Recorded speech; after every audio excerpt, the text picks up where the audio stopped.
I'm going to do a detailed action of the golf swing from a side view.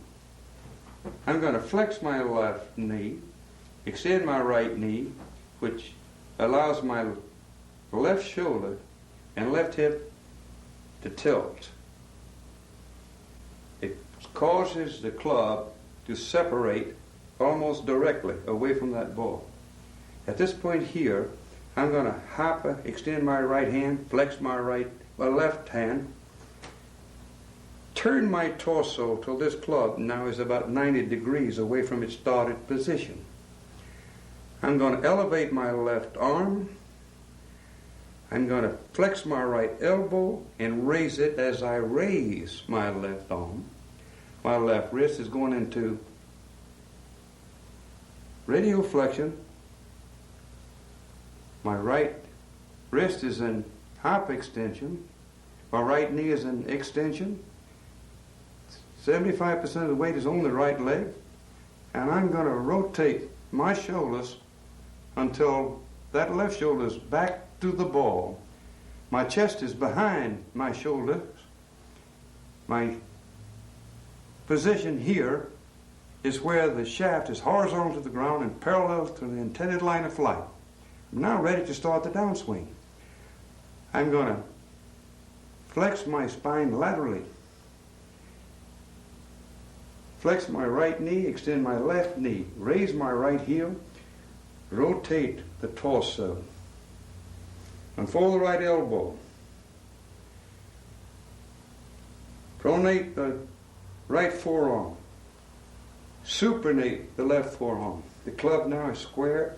We're in impact position. The left arm continues to supinate. The right forearm continues to pronate. Left wrist is going to slight hyperextension. The right wrist is going into slight flexion. At this point here, the left wrist starts hyperextending and radial flexing. My right shoulder is now catching up with my chin. My right arm now is about horizontal to the ground. That's this point where the shoulder has to start straightening up, leveling out. The arms continue to raise. Body continues to rotate. The shoulders start squaring up. The arms are dumping the club over the left shoulder. You're finishing in balance on the left leg with the navel facing the target. Balance on the left foot, like so. I'm going to swing this club slowly so you can get another view from a different angle.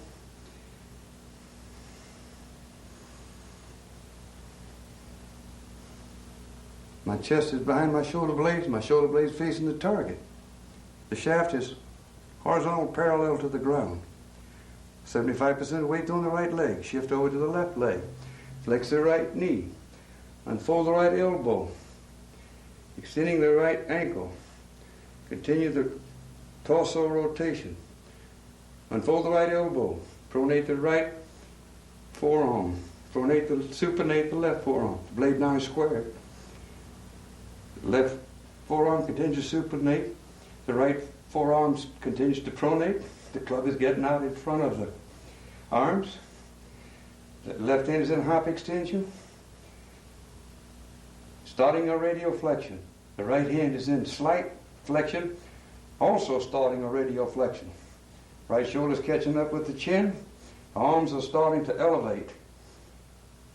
My shoulder is now starting to level out. My head is raising, spine is straightening up. The arms is reaching the top position, ready to dump the club over the left shoulder. Center balance, facing the target, balance on the left leg. That is how it's made. I'm going to swing the club so you can see this action.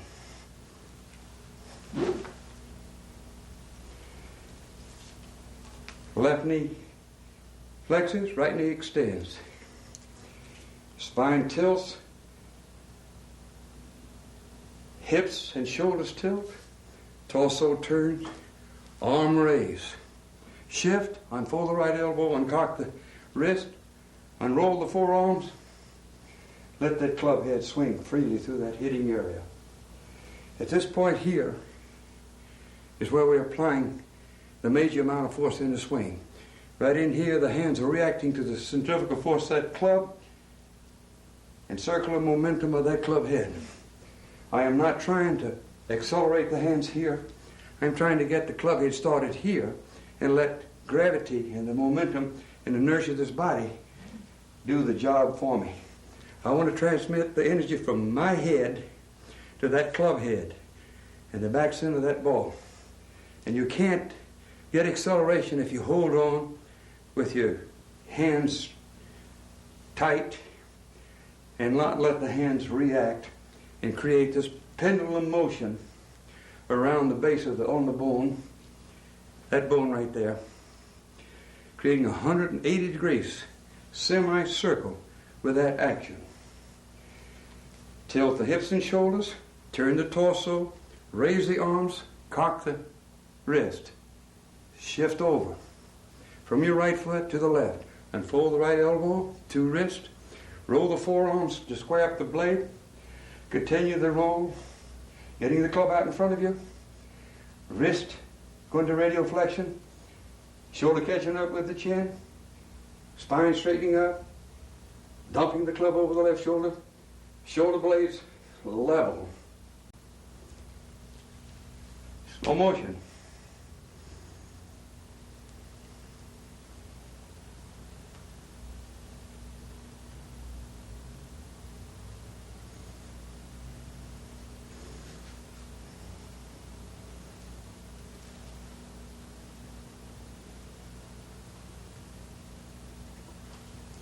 A little faster.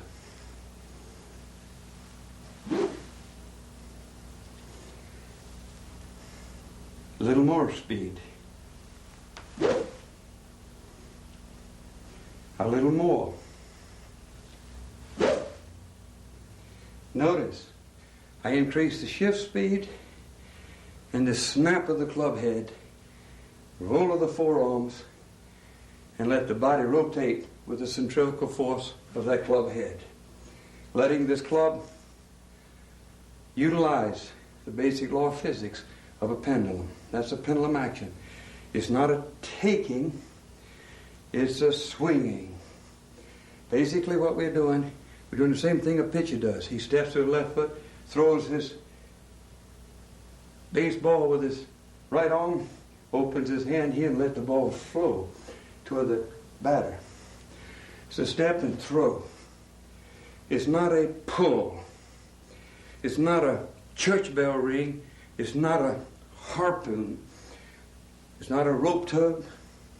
It's just a matter of whirling the club head. It's supple quickness is what we're after, not rigid slowness. All strong people try to take it and force the club to the ball.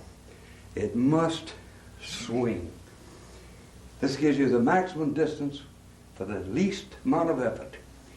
Take a look at this again. Flexion, extension. Slight tilt of the bottom of the spine to the right, establish a balance on that head of this femur bone. Turn the torso, raise the arms and cock the wrist. Step, uncock, let the body follow. Let that right side follow that club head into the ball. It's not a pull, not a church bell ring, not a harpoon.